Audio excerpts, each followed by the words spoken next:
നമ്മൾ ഇന്ന് കാണിക്കാൻ പോകുന്നത് നമ്മുടെ വീട്ടുമുറ്റത്തെ ജപ്പാൻ പേരനെ കുറിച്ചാണ്. നോക്കി, ഇത് നമ്മൾ വാങ്ങിച്ചു വെച്ചിട്ട് ഏകദേശം 1.5 വർഷമായിട്ടുണ്ട്. 1.5 വർഷത്തിനുള്ളിൽ ചെറിയ കായും പൂവൊക്കെ വന്നായിരുന്നു. നമ്മൾ ഇങ്ങനത്തെയൊക്കെ വന്നായിരുന്നു. നമ്മളിത് ഞുള്ളിക്കളഞ്ഞു. ഇതിപ്പോൾ 2ാമത്തെ പ്രാവശ്യം പിടിച്ചേക്കുന്നതാണ്. നമ്മൾ 2-3 പേരയ്ക്ക് ഇതിൽ നിന്ന് പൊട്ടിച്ചെടുത്തായിരുന്നു ടേസ്റ്റ് നോക്കാൻ വേണ്ടി. ഇന്നത്തെ ഒരു അഭിപ്രായം പറയാമെന്ന് ചോദിച്ചത്. ഇവിടുന്നൊക്കെ നമ്മൾ പേരയ്ക്ക് പൊട്ടിച്ചെടുത്തായിരുന്നു. ഇപ്പോൾ ഇനിയും ഇതിന് വിചാരിച്ച അത്ര സൈസ് ആയിട്ടില്ല, കുറച്ചുകൂടെ വലുതാവുമായിരിക്കും. ഇതാണ് നമ്മുടെ ജപ്പാൻ പേര, ക്രിംസൺ റെഡ് എന്നൊക്കെ അറിയപ്പെടുന്ന ഒരു പേരാണ്. ഇത് വളരെ പെട്ടെന്ന് തിരിച്ചറിയാൻ പറ്റും. ഇതിൻ്റെ ഇല കണ്ടില്ലേ, റൗണ്ട് ഇലയായിരിക്കും. മറ്റ് സാധാരണ പേരയ്ക്ക് ഇത്രയധികം റൗണ്ട് ഇലയായിരിക്കില്ല.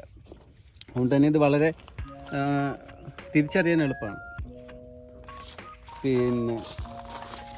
ഇപ്പോൾ കാ പിടിച്ചിട്ടുണ്ട്. കാ നോക്കി, അത്യാവശ്യം സൈസ് ഉണ്ട്. ഇനി കുറച്ചുകൂടി സൈസ് ആകുമായിരിക്കും. ഒരു 1, 2, 3, 4, 5, 8, 10 പേരയ്ക്കോളം ഇപ്പം ഇതിനകത്തുണ്ട്. കുറച്ച് പേരയ്ക്ക് നമ്മൾ പൊട്ടിച്ചെടുത്തായിരുന്നു. ഇവിടെ പേരയ്ക്ക് പിടിച്ചെടുത്തുണ്ട്.